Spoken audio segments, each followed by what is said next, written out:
In preparation for the upcoming Year of Mercy, Pope Francis recently released a letter in which some confusion was created when he referred to special faculties or abilities for priests to forgive aspects of the sin of abortion, and also some questions about the ability of priests of the Society of Pius X to be able to validly hear confessions.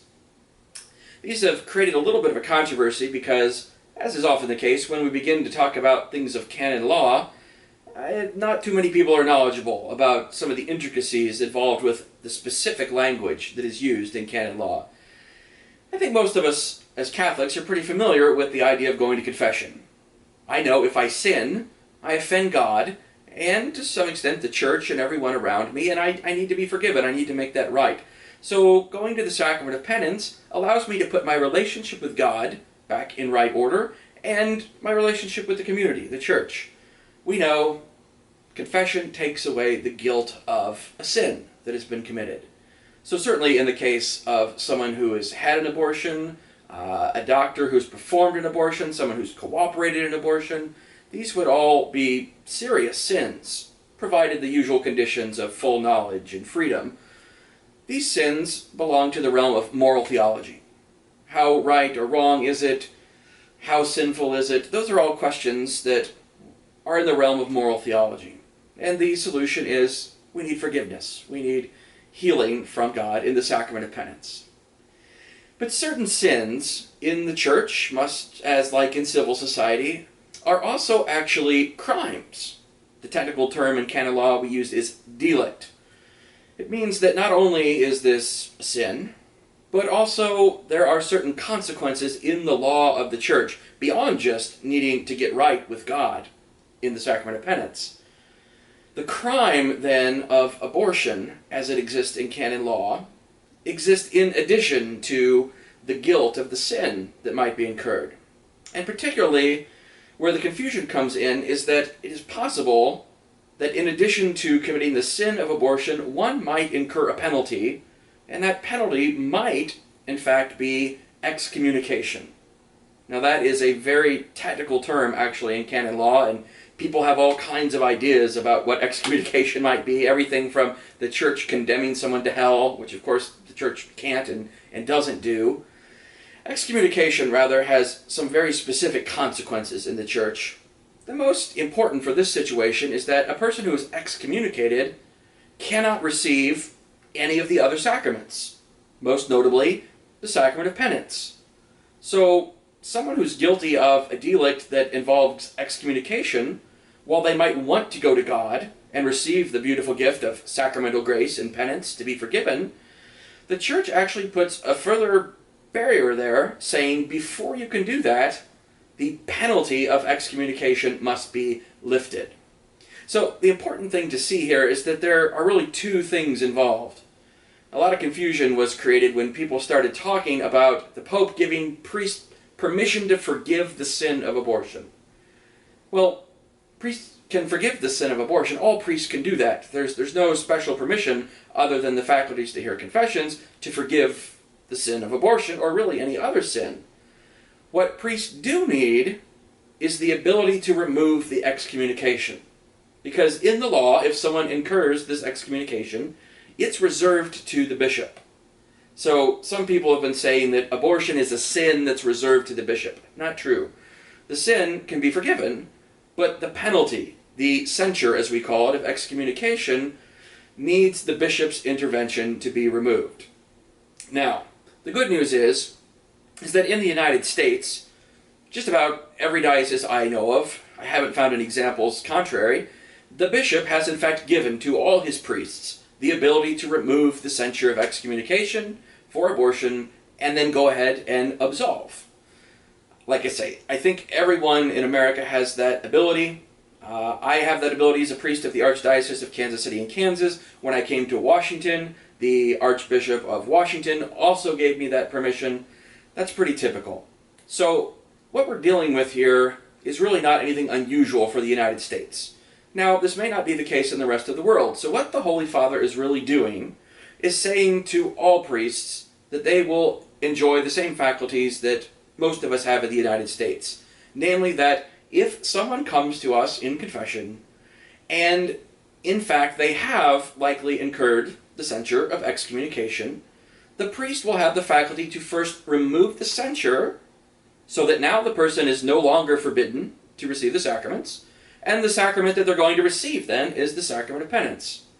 So hopefully that clears up a little bit of confusion. Kind of the two things we're dealing with here. It's not simply absolving the sin of abortion. It's removing the penalty of excommunication that prevents one from receiving penance and then going and administering the sacrament of penance. A quick word about, though, that excommunication for abortion. It's one of the penalties in the Church that has a Latin title called late sententiae, which essentially means automatic. It happens if all the necessary conditions exist without the Church actually proclaiming someone excommunicated. And the crime of abortion has that penalty attached to it, a late sententiae excommunication. But here's the thing. I gather that probably in most cases, especially when we're talking about the women that I know that are involved in the situations of abortion, most of them probably do not incur the penalty of excommunication. There might certainly be sin there, but the penalty of excommunication requires a set of circumstances that even the Code of Canon Law itself gives great breadth to.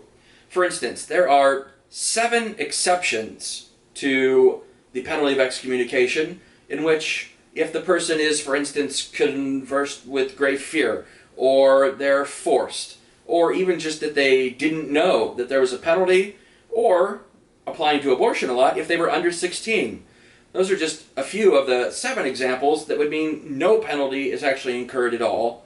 And then there are 10 more situations that would lessen the penalty, so you would still not be excommunicated.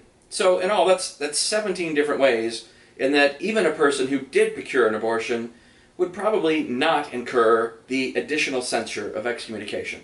So that's really important to keep in mind too, because this confusion, I'm worried that although everything seems to be cleared up for the Year of Mercy, perhaps people are questioning, gosh, are there sins that the Church can't forgive? Or what if I've committed this sin? Can I really go to any priest now? And absolutely. So hopefully that clears some of the things up with regard to abortion. Now, secondly, with regard very quickly to the Society of St. Pius X. In addition to being properly ordained as a priest and having the power to forgive sins, one also needs the proper permission of the Church to use that power. Just like someone who's excommunicated, the priest is forbidden actually from using his power.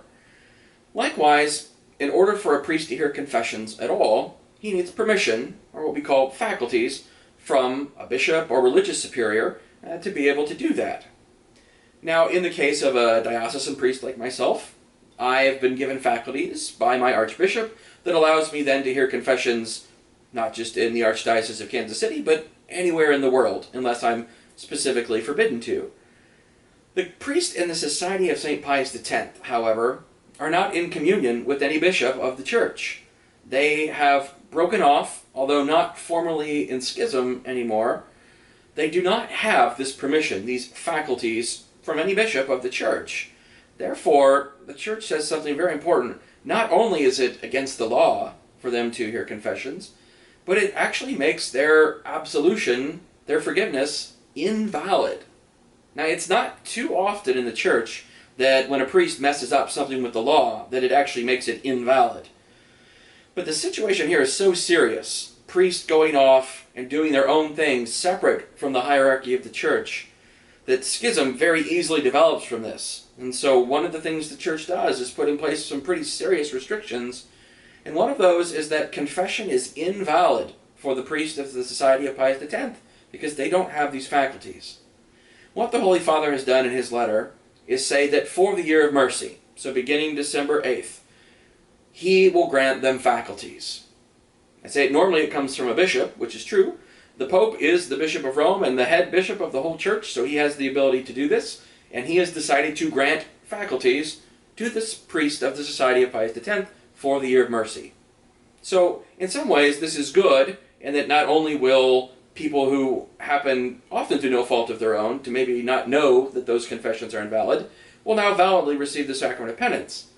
Hopefully, though, it also draws attention to the fact that these priests don't have faculties and confession is invalid. A lot of people don't realize that. So the fact that the Holy Father is now giving them faculties so it will be valid, I think is probably a good thing, because it draws attention to the fact that right now, up until December 8th, they're not valid. And so hopefully people will ask some questions about that, and will be the cause maybe for unification between the Society of Pius X and the rest of the Church, that we can end this division. I'm sure that's what the Holy Father wants too, and he says so much in his letter. So I hope this clears up a little bit some of the confusion that has come about with regard to Pope Francis's letter. Obviously, the takeaway here is that he really wants us to use the sacrament of penance, and he doesn't want anything to get in the way. He even wants it to be easy for excommunication to be removed, for everyone to go to confession to whatever priest they can find, and to really get back to the sacraments and to the great mercy of Jesus, which is what this upcoming year is all about.